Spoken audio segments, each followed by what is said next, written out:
นั่งภาวนา2 ชั่วโมงเต็มพุทธังติพุทธาเจ้านั้น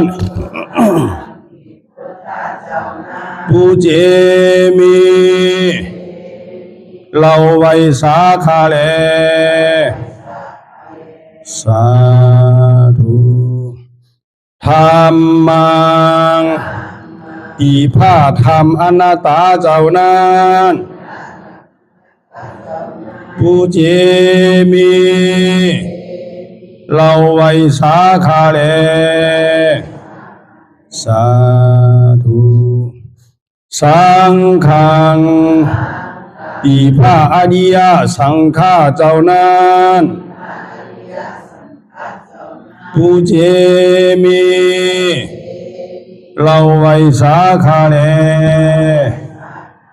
สาธุ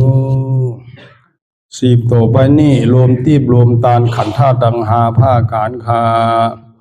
อิมังอาตาภาวังพุทธัสสะปาฏิจจสามิขันธาตุดังหาอัญจิวาสามุตติวันยัตนีข้าขอน้อมถ่ายตานคือเก่พระพุทธเจ้าข้าเลอิมังอาตาภาวังธรรมัสสะปาฏิจจสามิขันธาตุดังหาอัญจิวาสมุตติวันยัตนีข้าขอน้อมถ่ายตานคือเก่พระสาธรรมเจ้าข้าแลอิมังอาตาภาวังสังฆัสสะปาฏิจจสามิขันธาตุดังหาอัญจิวาสมุตติวันยัตนีข้าขอน้อมถ่ายตานคือเก่พระอริยสังฆาเจ้าข้าแลอธิษฐานปฏิวัติภาวนาหาหันตัดถึงอนัตตาอาหังพันเตอานิจจาวิปัสสนาทุกขาวิปัสสนาอนัตตาวิปัสสนากัมมฐานังยาจามิอาติธามิจักภาวันนาเอกธาตุจักภาวันนาวันนี้ขอหือพีติสามาธิเจ้าจุงมาวังเกิดเกคาเลอันว่ากายาลุปคานีอันกว้างศอกยาววานาคืบนิ้วเต่ามีธาตุตั้งสีจุงมาผ้ากอบรวยการจังเป็นกายาลูปนี้อาทิอิมาสมิงกายปะทาวิธาตุอาโภธาตุเตโชธาตุวายโยธาตุยาจามิอาติธามิกวมโหนบลงสมมาพระอริยเปียเจ้าทุกพระวงคาพระอริยเจ้ากูเจ้าคาในยามเมื่อไหนก็ดี อันคาเราเบาลู่เสแลในคำหลวงสามประการหนึ่งไลละนึกผิดสองไลอุจาผิดสามไลกาตำผิดมาตั้งหลายมนเจอนั้นตีพระอริยเจ้าตนไลตนหนึ่งก็ดีอาติตะป้นมาก็ดีปัจจุบันหน้าเมื่อเหลียวก็ดีขอต่างเจ้าตั้งตัวพระอริย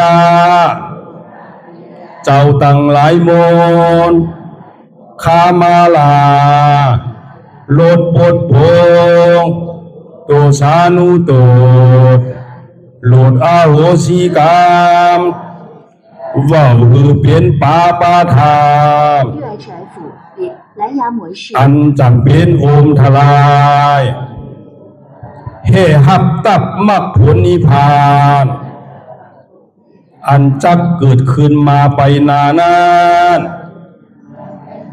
อย่ากาดอย่ากาเสกรรมรวยเตอมันเรากำลังว่าสีกำลังกายกำลังแสงของรูปเด่นที่แต่อุตสาห์เป็นแต่การทำที่ที่มาดีตัวสาวทั้งหลังพอดีเหมือนเดี๋ยวนี้ก็ดีกว่าโพสังเป็นนั้นได้ธรรมะปณิปานสาวไหวแสทานานเสภาวัตราปัญญาได้เป็นได้ธรรมะปณิปานตอนนี้ไปวัดตามมนาคือสมณานทุกข้าเป็นอนาตาอนาตาตาแปดตาที่ชีวิตที่กิสักเกียสันในพวกสิ่งที่หายไปในภาวะสันเนียงแผงมันกูเจ้ากูตนกูปากูก็บุคคลเสกรรมโดยเถิดสาธุสาธุสาธุวันนี้เดี๋ยวถึงมาเนี่ยเศร้าวันทนเก่า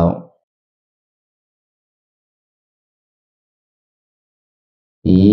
ศาสนาสัมมาสัมพุทธาเจ้าเอามาวันอายุ2569 พรรษา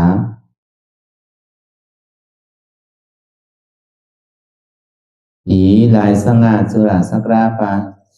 จุฬาสักราจาวในปัน388ตัว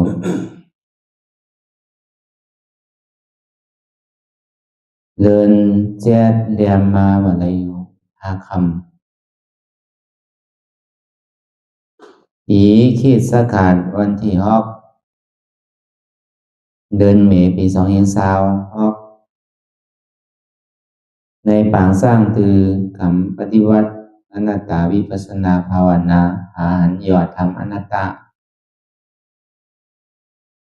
ออกกรรมทวน2ตีวัดประทาสอมหนักวานเตียนวันดอมเมืองลังนากรเมืองเชียงตุง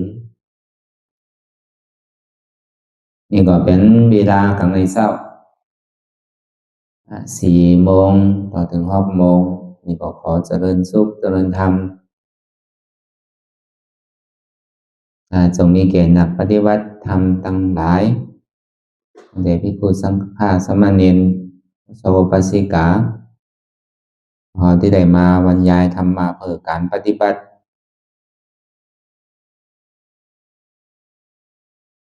แต่อันตั้งนั้นนี่ก็เราหนังขาไก่กดขาขวาทับต่างขาซ้ายก่อนไหลใส่หอกขาซ้ายทับต่างขาขวานี่ก่อนไหลมือ2 ขอนต่างไว้บนตักเรียวไว้ตัวเฮาสื่ออย่ามีเขียงป้อนอย่ามีหย่อนยานป้อนก็เฮาเขียงป้อนตีก็สั่งให้เฮากันสันก็เฮาหย่อนยานป้อนตีนี่ก็สั่งให้เฮาไข่รับไข่นอนแต่สังว่าเส้นทางสายกลางนั่นเนี่ยเป็นเส้นทางของปัญญาเป็นเส้นทางของปัญญาเส้นทางของปัญญา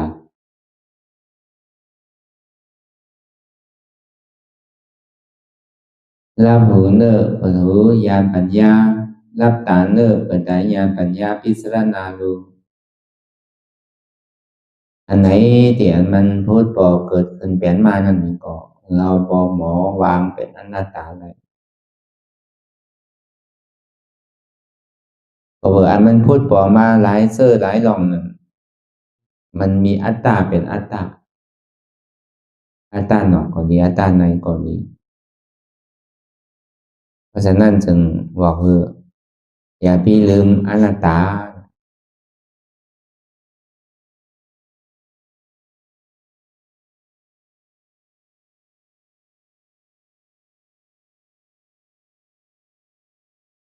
ก็กะเฮาย้ำไปหันเจ็บไปหันทุกข์ย้ำไปเข้าใจปองใจนัดตาเถอของเฮาตัวที่อันดอมโดยใจเข้าออกนั้นอันตั้งโดยใจเข้ายาวๆอย่างก็ใจออกยาวๆหายใจเข้ายาวๆอย่างก็หายใจออกยาวๆหายใจเข้าลึกๆก็หายใจออกลึกๆเข้านี่ก็เราพิจารณาว่าเกิดออกนี่ก็เราพิจารณาว่าตายฟองนี่ก็เราพิจารณาว่าเกิดเวียดนี่ก็เราพิจารณาว่าตาย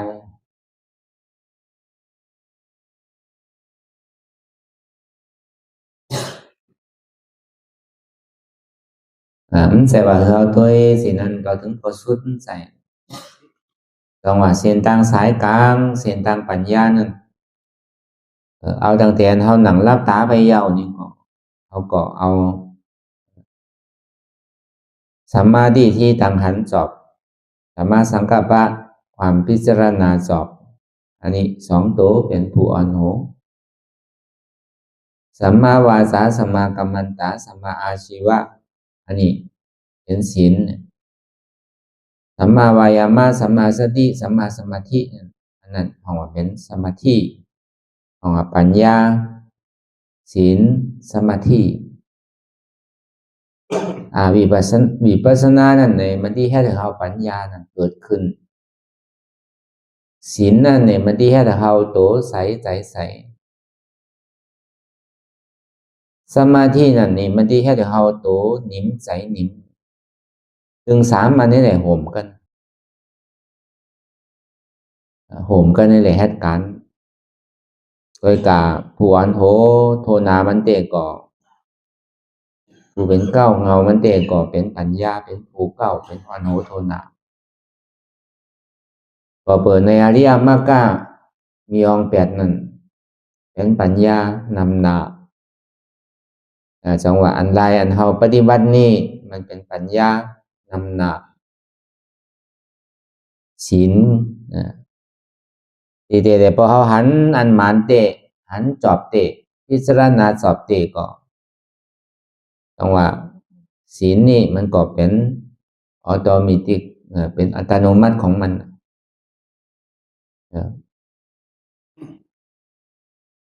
สมาธิอันว่านี่ก็มันก็ยิ้มมามันจังหวะเพราะว่าพอเรามันแตกเหมือนหนังที่ออกข่าวต่างนั่นมันก็ห่างแฮนหล่อโวหล่อมาห่างแฮนเขิงจังห่างแฮนหลอดหาแฮนกามันลีมันลิ้มดีถ้าว่าเป็นหลอดเป็นกาก็ลอมันมีเมียนี่ก็ใส่ไว้มันมีเมียนี่ก็ย้ำไว้ก่อนที่ออกข่าวต่างไกลนั่นมันที่เหมือนสินั่นต้องว่าศีลสมาธิเนี่ยมันเหมือนเครื่องพร้อมเราโดยกาพร้อมอย่างนี้โดยกาไปมีควันฮอเตอปัญญาเนี่ยมันเป็นผู้ฮออธิเปมันเนี่ยเป็นสินั่น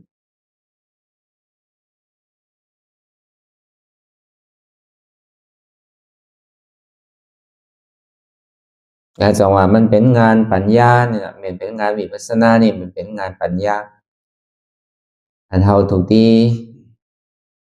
หันเตียนมันเป็นไอยศนะที่มันของว่าหันที่มันเป็นอันจอบเตียนมันมีเตเป็นเตของว่าจอบเดี๋ยวก็พิจารณาเตียนมันจอบของว่าเตียนมันใจเตเป็นเตนั่นน่ะคือเฮาพิจารณาคือมันถูกดี จังหวะตั้งที่อันเฮาหันอยู่แหละที่อันเฮาพิจารณาอยู่นั่นคือมันสม่ำเสมอกันไปบอกเฮาพิจารณาเว้ก็หำหันอันเฮาหันเฮาสัมพิจารณาซั่นนี่คือมันผสมกันได้แหละแค่การจอมกันไปเนี่ย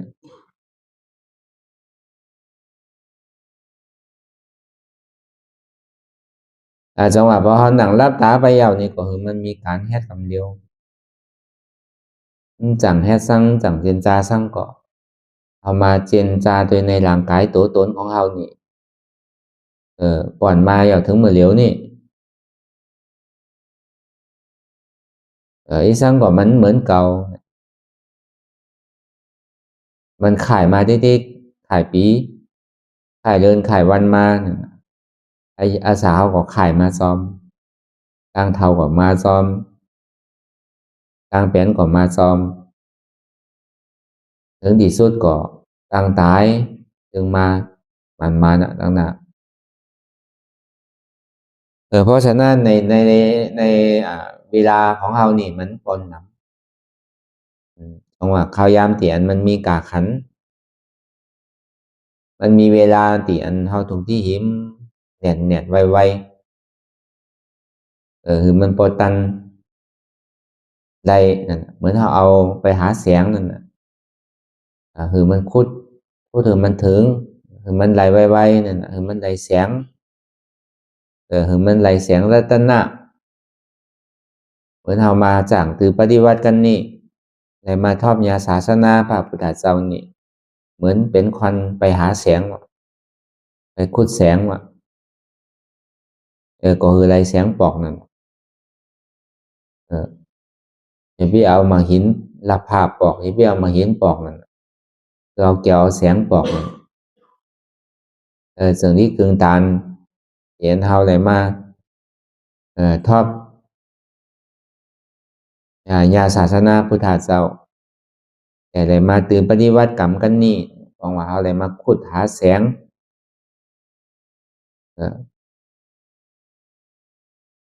ก็คือมันบ่ไหลแสงนั่นน่ะมันจะที่กึ่งตานเฮาขุดก็กะมื้อที่ไหลแสงได้ก็มันก็ที่ไหลใช้พยายามที่ไหลใช้ต่างออดต่างออดต่างกันtím lầy cổ nênที่ไหลหาราทันหานี่แหละขุดหาเอาติ๊กๆกันลายขุดหาเอาติ๊กๆนั่นนี่ก็เหมือนทางเขาสอนอยู่กูวันมันเสียบมาดีโดนี่ก็มันใจตัวเก้าเนี่ยเป็นอนัตตาเนี่ยอันนั้นลายขุดมันเวลาตึกขุดแสงเหนือนั่นมาดีไซก็เหมือนกันอ่ะใจนี่ก็มันใจของเราเป็นอนัตตาอันนี้ก็ตึกขุดอยู่อันนั้นถ้าว่ามันมาดีเสียบยาวนี่เนี่ยมันจู่ไปหนึ่งอันเดียวมันก่อยๆจำมาลอยๆอ่ะพอออดเจ็บหรือวางเจ็บอะไรเนี่ยมันก็จำที่หันแสงอ่ะของอนุเรามายาเนี่ยมันที่เกิดติดเหมือนไปเกิดติดนั่นเนี่ยมันก็เรียนอยู่ซ้อมตัวเขานั่นกำก็เจ็บขากำก็เจ็บเอวนั่นกำก็เจ็บต้องกำก็เจ็บตัวกำก็เจ็บก่อนอันนี้เหมือนเขาตึกคุดอยู่เนี่ยตึกหันเงิน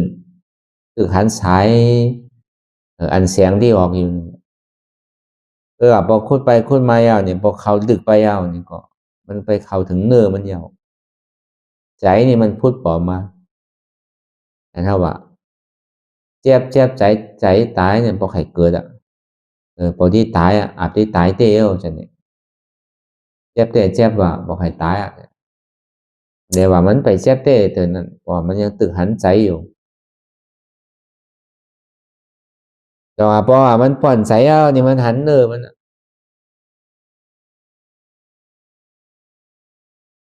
แต่นี่พอคุดไปคุดมาเนี่ยตัวก็หายไปใจก็หายไป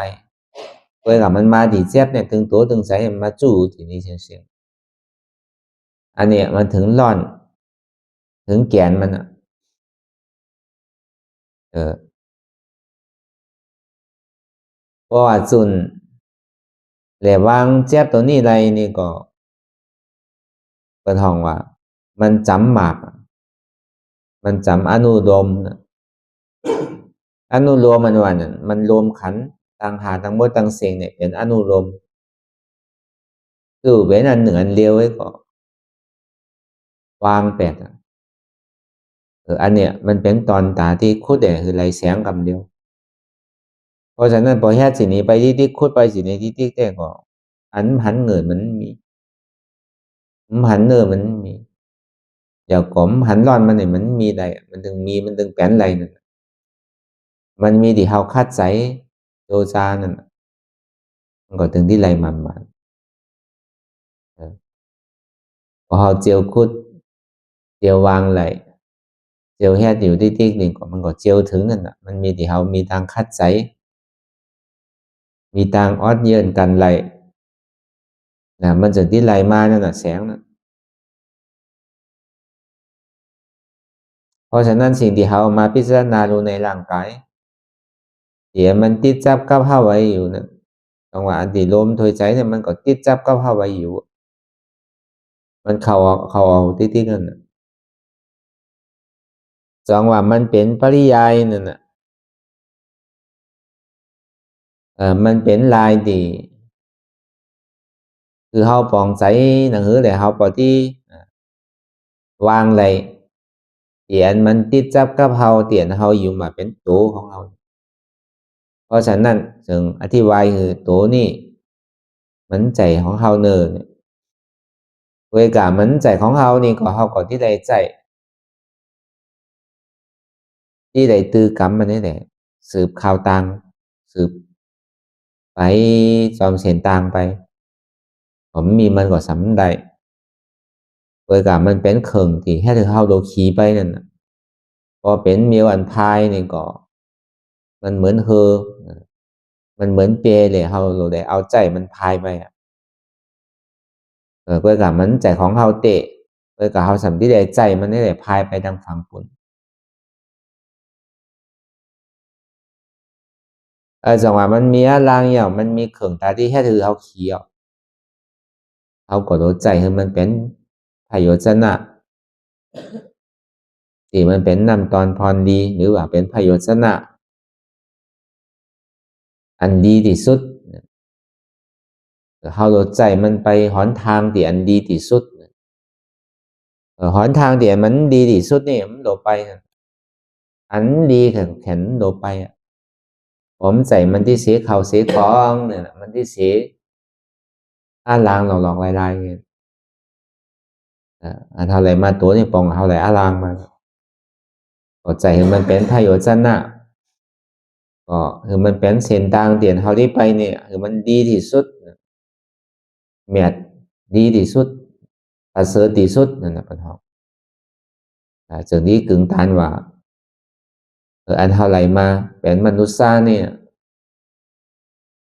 จึงนี้กึ่งตานจึงนี้ว่าเข้าใจเดี๋ยวมันมีประโยชน์ชนะเด็ดๆก็เพื่อว่ามันมีกามีขันเนี่ยเหมือนเขายังตึงมีลัคนา32เต็มทนยังตึกไปไหลมาไหลยังตึกถอมไหลตึกหันไหลมันอันนี้มัน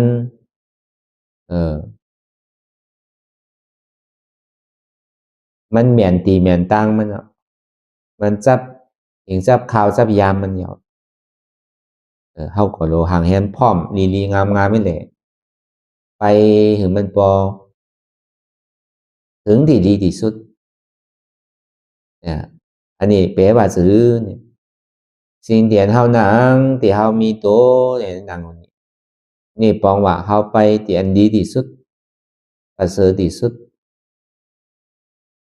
เป็นพระโยชนะที่สุดก็คือปองสินี้แหละมันบอกว่าเฮาหนังไปแล้วปองว่าเหมือนหนังเฮาตึกอ่อนมันไปทางที่อันประเสริฐที่สุดจังหวะเฮามาตื่นปฏิวัติกันนี่มันเป็นทางประเสริฐที่สุดเป็นเส้นทางตาที่เปิด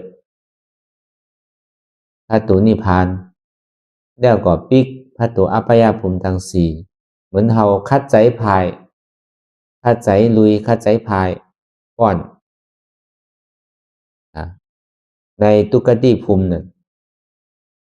ก็ถอยก็ปอกขึ้นก็เดินนานี่ก็ที่ป้อนที่ได้คามป้อนสร้างในมอค่าออค่าหลงสีผักการสีเมนในกามอค่า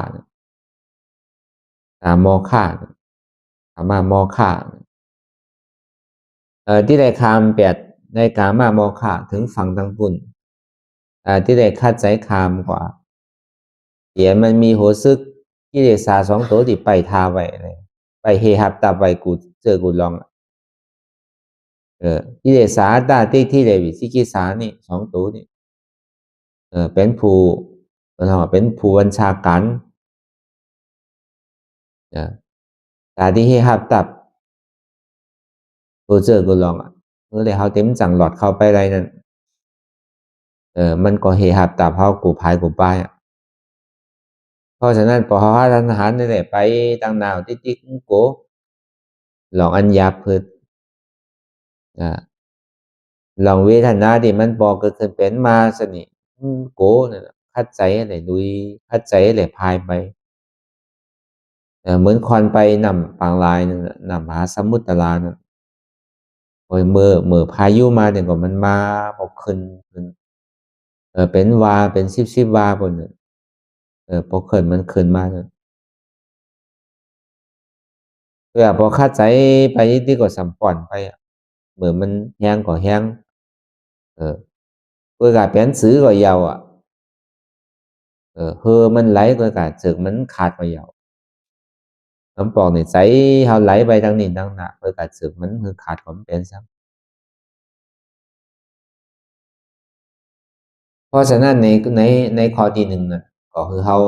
หมอวางว่าอันที่ว่ามาดังเสียงนี่ก็เขาปอปองเสียงแรงใสว่าตัวนี่มันใช่ของเขา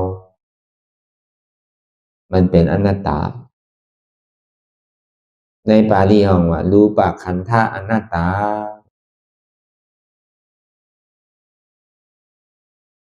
แต่พอเป็นสีนั้นนี่ก็เขาก็ทิ้มหักตัวโกตายป้อนเดียนเขาหักตัวโกตายนี่ก็เปิดเขาอยู่มาเป็นตัวเขาใจเขาเพราะฉะนั้นพอเขาพูดลองเตะว่ามันใจของเขาเตะรุ่นนี้เพื่อกามันสัมเป็นพระโยชนะตาเขาอยู่พอเขาเอาหมอใจมันก็อ่อนมันแค่ตังดีกว่าที่ไหลลีอ่อนแค่ตังแมทที่ไหลแมทอ่อนมันไปตังผ่าเสิร์ชนี่ก็เขาก็ที่ไหลเส้นทางเดียนมันลีที่ได้เป็นพระโยชนะต่อตัวเสาเก่าของในเดียนเขาจนพาวางอย่างมันใจของเขาก็ที่คาดใจเซียวถึงอีกหนึ่งพอมันเป็นของเขาเนี่ยเขาก็กลัวมันเป็นไตเป็นเนื้อกลัวมันรู้มันก้อยมันกลมันปังมันบอกให้ฮัดใจมันเสียลายมันบอกให้ใจมันเวลาเมียวเขาเปิดคือเอามาใจนั่นเนาะเหมือนเมียวเป็นเขาเป็นของนั่นเปิดคือใจพอเอาไว้อยู่ที่เนี่ยมันที่มอดอายุเหมือนของกินนั่นจำใจให้เลยเอาไว้ที่ก็ถึงขิงมันมามอดอายุมันจังกินบอกกินก็ต้องเจ็บเป็นหักเป็นขี้เหร่มันเหมือนของกินมาเก่าเมียวของเปิดเราเอาใจนี่เขาสามารถไว้เนี่ยไปมาอายุว่าทำคอยมันจังใส่ประโยชน์จะหน้าทั้งเตะเพราะฉะนั้นก็อย่าไปหือตันอายุมันเชงมันจังใจอะไรมันเป็นเข่งแต่ที่แค่ถือเข้าใจนี่ก็เข้าโดใจที่ติดใจมันเดินทางไปในทางประเสริฐที่มันเป็นไพ่โยชนะร่างกายเขานี่ก็เหมือนกันเปรียบเทียบเขาก็อ้อนมันเฮ็ดเส้นทางที่ประเสริฐอันเขาเฮ็ดอยู่หมดเดียวอย่าพี่กูมันที่ยอมไปอย่าพี่กูปันเนี่ยมันที่เสียนยิงปันก็ยิงไรนั่น ยิ่งคือก็ยิ่งเกินนั่นน่ะมันยอมไปทางไหนเนี่ยมันสัมที่ลีเหลือเสียเก่าแทงสัมที่แม่เหลือเสียเก่าทางสัมที่อาสากยาวเหลือเสียเก่าแทงอันว่าความหมายเตียนเฮาคือเฮาปั้นเฮาขายได้มันใจตัวเฮาใจมันเหตุการณ์มันไปที่อย่าไปเสียลายนะอันดีเสียลายนั่นเสียลายขิงเสียลายข่าวยามเวลาเดี๋ยวมันมีการมีขันวันไหนวันนั้นก็มีการมีขันขิงได้ขิงนั้นก็มีการมีขันอันเนี้ยรีเสียลายทางเซอร์นี่มันบริเสียลายครับอันเสียลายนี่เวลาอันเฮาเฮ็ด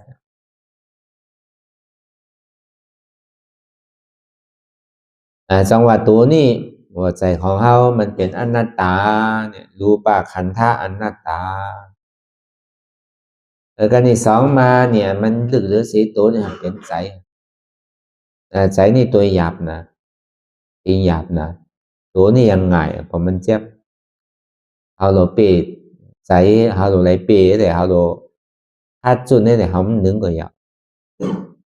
มันเป็นอันหนึ่งอันเดียวนะใจมันพองปิ้วลงพอมันเจ็บมาเพื่อกาใจนี่เหมือนมันไปเจ็บเนี่ยมันก็ไปจอดไปเสียไปทางหลังก็ไปทางหน้าก็ไปหันอยู่ก็มาเป็นพิจารณาสังพิจารณาก็สัมพันธ์เดี๋ยวก็เอามาโลเลสุนสารกันเนี่ยทางหลังเนี่ยสังทางหน้าเนี่ยสังเดี๋ยวนั่นเนี่ยสังเนี่ยเอาโลเลสุนสารกันจะเนี่ยเจนจาไปกาวากาเป็นนะธรรมดาของใจเนี่ยผมพูดตันมันเนี่ยมันไปที่อะด้วยกับพอหูตันมันยาวเนี่ยก็ตามมันที่ไปไวมันก็นานไปการที่ไปน้ำก็ไปเกเออพอหูตันมันผมหูตันมันเนี่ยเอามันว่าเนี่ยก็เหมือนผุนว่ะพอที่เอาใจว่าเนี่ยเหมือนผุนพอหลอดกาไปเดี๋ยวสร้างทีนี่พอไปยาผุนของมันปิ้วมันพองมันจังหนับมันอะไรมันน้ำหนาวะพอเอาผุนว่าที่นับเป็นหนึ่งเป็นสองเนี่ยมันง่ายๆเพราะฉะนั้นพอใจว่าเนี่ยเหมือนน้ำผุนเดี๋ยวมันพองหนับขับไหลว่ะเพราะฉะนั้นหัวนตันซอมเตียนใจมันเปลี่ยนอยู่มันวนเจียนจาตั้งหลังก่อนดีตั้งหน้าก่อนดีหันหยุมเจียนจาก่อนดีเจียนจาอยู่ไหนมันหันก่อนดีใจนี่ก็เปิดสร้างเนี่ยมันเป็นสิ่งนี้ก็เปิดใจนี่มันใจของเขาอันรายการเฮ็ดมันน่ะnóเฮ็ดเสร็จแต่ว่ามันมาดีโตนี่ก็เขาว่างว่าใจโตมาดีใจนี่ก็ว่างว่ามันใจใจนี่มันใจเก่าอนัตตาวิญญาณขันธ์ธาตุอนัตตา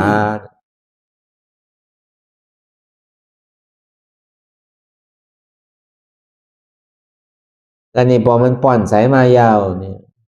มันสัมมาทิเวนันนะพออะไรให้มันว่าดีๆนี่ก็เวทนาเนี่ยเดี๋ยวมันหันง่ายหันไวนั่นน่ะอันเจ็บอันเสียบอันไม่ใช่นั่นน่ะอันแกนอันโต้งอันตอดใช่นั่นน่ะอันนี้เขาเป็นเวทนาเสียงอันเจ็บแกนโต้งตอดเนตรสารสันไหวความไตไม่กัดอ่อนแข็งสู้ตุ่มจับยายซึมหยอดเกิดรับสนิทนี่มันเป็นตัวเวทนาเสียงเจ็บมันใจเก้าเสียบมันใจเก้าเนี่ยเนตรสารก่อนขึ้นเหมยแกนมันใจเก้าเนี่ยมันเป็นอนัตตาพออะไรให้มันว่าเดี๋ยวก็เจ็บนี่ก็มันใจเก้าอนัตตา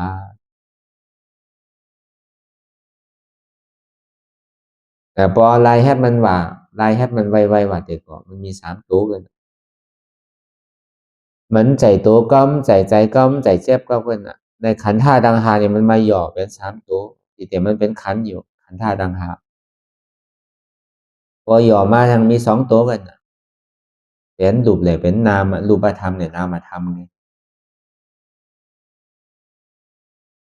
แต่ว่านามารูปังอันนี้สังนามารูปังทุกขังนามารูปังอนัตตาแต่พอไม่หย่อแต่มันมีอันนี้ตัวเนี่ยใจ พอเฮากวางโตเลยใจเลยเจ็บนี่ว่ามันเตว่าอยู่ที่เก่าทีเดียวโตเลยใจเลยเจ็บนี่เป็นทุกข้า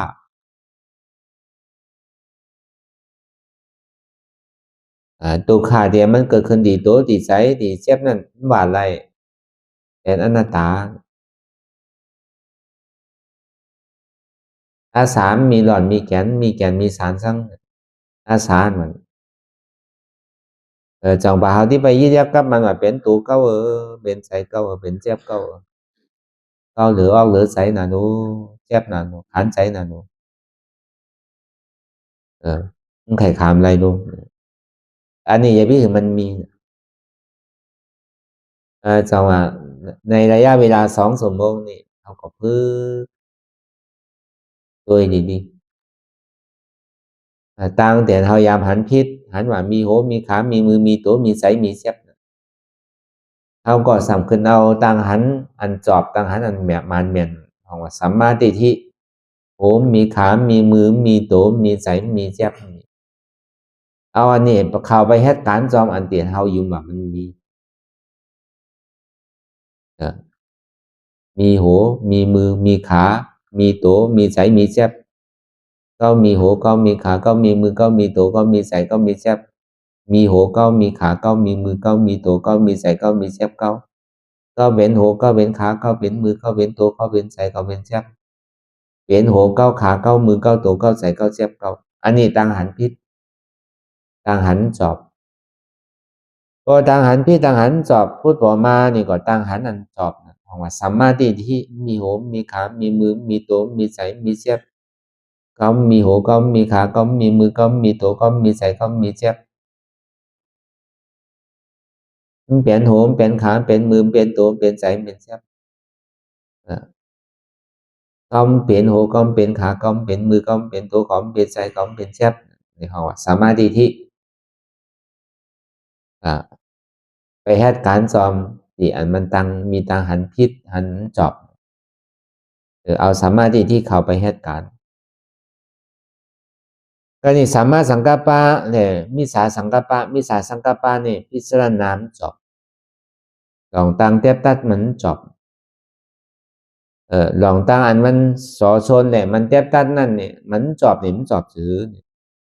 ก็เปิดหันพิษไว้เอาเดี๋ยวมันก่อสอชนคือเฮาพิจารณาพิษเลยคือเฮาหนึ่งคือเฮาตรงคือเฮาไข่คือเฮาใหญ่คือเฮาเปิดตามื่นตาคือเฮามองขิงมองขาวมองยาวอันนี้ปองว่าตั้ง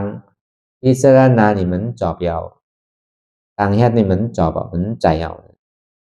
แต่ในหนังสือเนี่ยมันที่ใส่มันที่จอบนั่นนี่ก็เอาสัมมาสังกัปปะ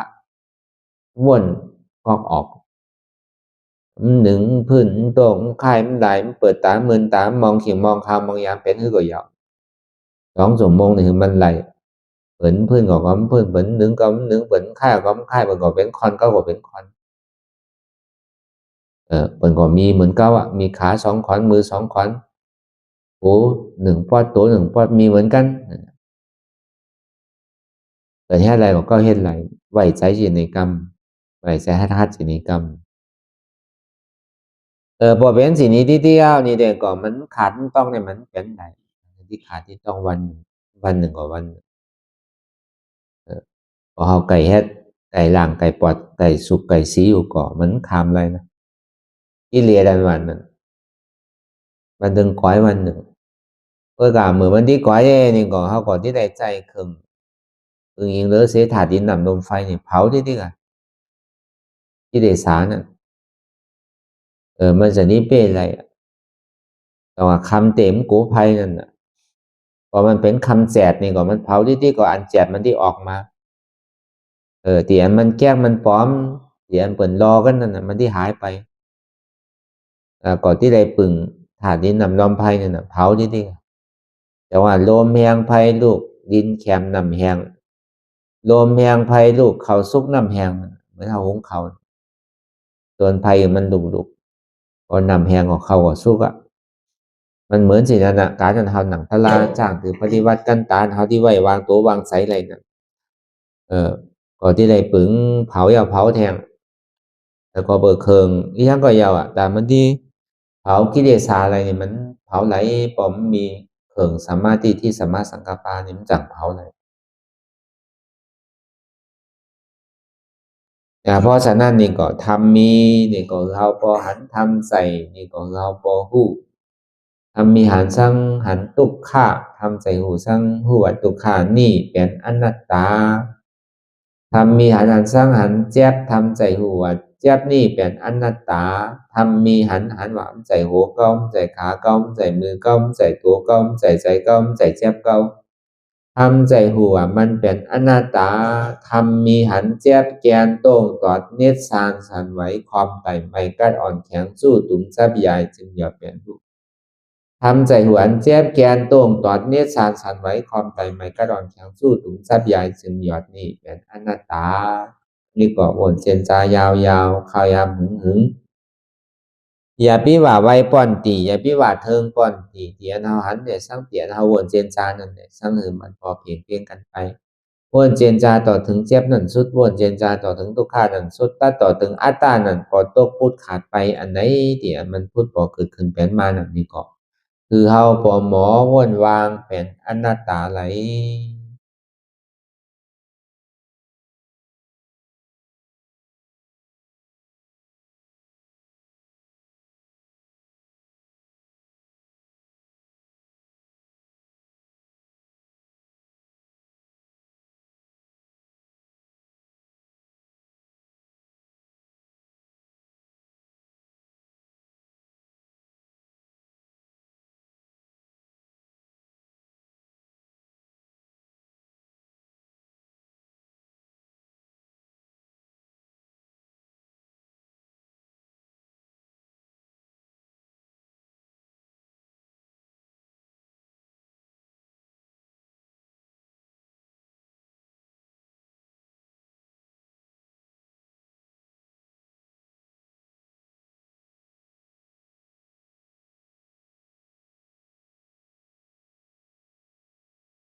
หลองตังอันเป็น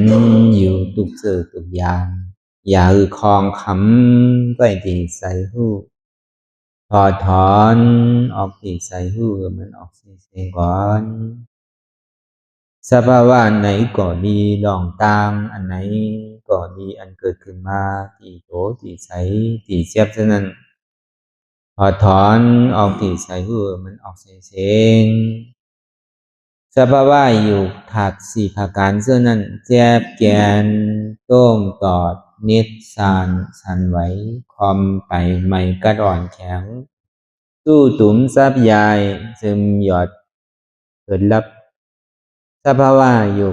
ถักสี่ภาการเสื้อนั้นตีหนามถัดไปหูจักตีอัตตาไปยึดไว้ว่ามีโตมีใสมีเจ็บฉะนั้นเฮาหมอวางเป็นอนัตตาไหลลองใสอันโค้งผิวอยู่อันเฮาวนดึกวนเหลืออยู่เป็นเรื่องเป็นราวอยู่สนั่นสั่งเฮาถอดถอนออกปีใส่หูมันออกเสียงก่อนยอมกึดยอมออกยอมลงอันเฮ็ดให้เฮายินดียินให้ส่วนนั้นอารมณ์เสื่อถึงใจถึงขอไว้มันยึดไว้มันเป็นทุกขานั้นปล่อยวางออกที่ใจหูมันออกเสียงก่อนลองเจอเป็นทุกขาเลยลองย้อนถึงใสหลายอย่างอันเกิดขึ้นมาตีโตตีใสตีเจ็บฉะนั้นปลดวางยาวเสียก่อนก่อยค่ายย่ายลายหนึ่งขึ้นพอยาวนี้ก็ค่อยเปิดตามึนตาลอยนี่เป็นการปฏิบัติธรรมค้นหายอดธรรมมันเกิดขึ้นดีโตดีใสดีเจ็บบอกอันค้นหาเหตุหักเงาจองทุกขาตรงนั้นต่อจากนี้ไปนี่ก็เฮาก็ที่ได้ส่งเมตตาถึงสรรพสัตว์ต่างหลายก่อนสาธุสาธุสาธุ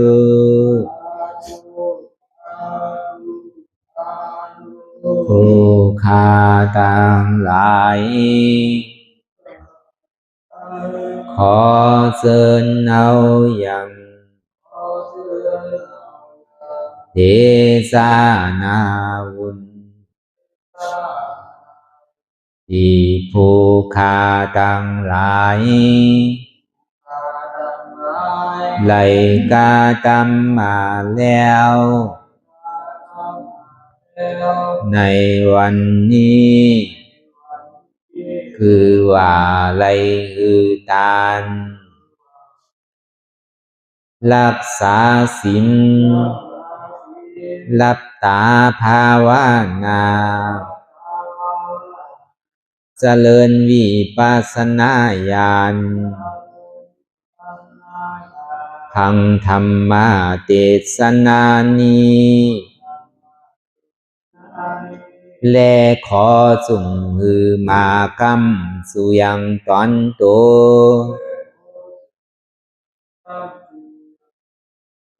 แห่งผู้ฆ่าตั้งหลายมนคือไล่ลาบความสุขและความเจริญงอกงามและขอหือเจียวดอดเวียงแก้วยอดอมาตามหาเนรปานในอนาคตกาลาอันจักมาวันปลายนานั้น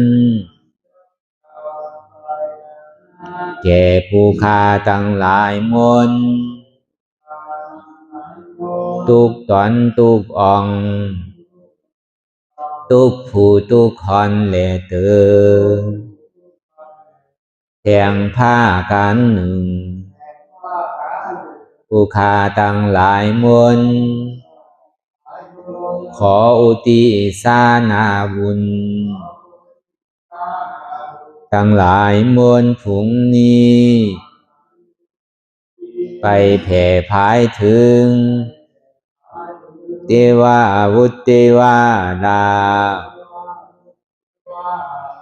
พยายินพยาพรหมพยายอมมาลาดพูดหนักน้ำไอโซนนางธรณีและสรรพสัตว์ทั้งหลายและหมู่ชยาข้าคุณทั้งหลายมวลอันไหลอานิสากรรมไปสู่ปลาโลกปลายนานั้นขอส่งโจรกันมาสาธุอนุโมทนาจอมจุนยินดีแล้วคือไรโจรกันป้อนจากทุกข์ถึงสุขทุกโตสัตว์เลเตอสาธุสาธุสาธุอิตังมิปุญญังอาสวะคายังนิพพานังวะหังโหนตุมาปุญญาภากังสเปสัตตานังสมาลาพันตุอิตังมิปุญญังอันเราขาไหลมาถือกรรมปฏิบัติวิปัสสนาภาวนาอาหันยอดธรรมอานาตานีอาสวะคายังเป็นนันผาทรัพย์ตัดเปียดอาสวะสี่ภากันเสียแล้วเนี่ยนิพพานังติพานิพพานันผลตุคือไรถึงเสกรรมขามาปุญญังภากังขอนดีอันคาได้มานังวิปัสสนาภาวนาส่องยืนปันสเปสัตตานังแต่เอาป่อแม่พี่น้องญาติกาผู้ว่าอุปาสัยอาจารย์ครูสลาสั่งสอนมิตรเสี่ยวสหายและสรรพสัตว์ทั้งหลายมวลสมาลาพันตุคือไลลาบานีสองผ่อนบุญกับลอยผู้คาทั้งหลายมวลเสกรรมลอยเติมสาธุสาธุสาธุอิมังดานากัมมังนิปานาปัสสายโยนตุโนนิสังอิมังศีลากัมมังนิปานาปัสสายโยนตุโนนิสังอิมังภาวันนากัมมังนิปานาปัสสายโยนตุโนนิสังยังกินจีกุสาดังกัมมังกาตาปังกัมมังสาเปหิกาเตหิ คาตังปุญญังโนอานุโมดันตุสุนันตุพุนตุเยเจวะอัสสามิงทาเนอาทิกัตตาติขายุกาสัตตาหุนตุสัพพะสัตตานังสุขิยาตานังปานิหารันตุมาตาปิตาสุขิตาหุนตุทุกขาปามุสันตุสัพเพยาติกาสุขิตาหุนตุทุกขาปาสันตุสัพเพอายาติกาสุขิตาหุนตุทุกขาปามุสันตุสัพเพปิสาสัพเพยัคฆาสัพเพเปตาสุขิตาหุนตุทุกขาปามุสันตุสัพเพนัคขตาสุขิตาหุนตุทุกขาปามุสันตุสัพเพเทวาสุขิตาหุนตุทุกขาปามุสันตุสัพเพอาจาริยุอุปัชฌายาสุขิตาหุนตุทุกขาปามุสันตุสัพพะสัมปาทินังสามิสันตุวันตามิพุทธังสัพพังเมโตสังฆามาทาเมพันเตวันตามิธัมมังสัพพะเมโตสังฆามาทาเมพันเตวันตามิสังฆังสัพพังเมโตสังฆามาทาเมพันเตวันตามิอุปัสสะอาจาริเยสัพพังเมโตสังฆามาทาเมพันเตวันตามิกัมมาฐานังสัพพังเมโตสังฆามาทาเมพันเตวันตามิอาลาเมพัทธาสีมายังสัพพังเมโตสังฆามาทาเมพันเตวันตามิเสติยังสัพพังสัพพะทาเนสุปฏิทิตาสาริลาธาตุมหาโพธิงพุทธาลูปังสักกาลังสัตตานากาโลเกเทวาโลเกพรหมาโลเกสุมพุติเปลังกาติเปสาริลาธาตุโยเอสาธาตุโยอาลาหันตาธาตุโยเสติยังกันธากุติสตุราเสติสาเสธัมมาคันเทสะเปสังปาตาเสติยังอังวันตามิสัพพะโสสาธุสาธุสาธุ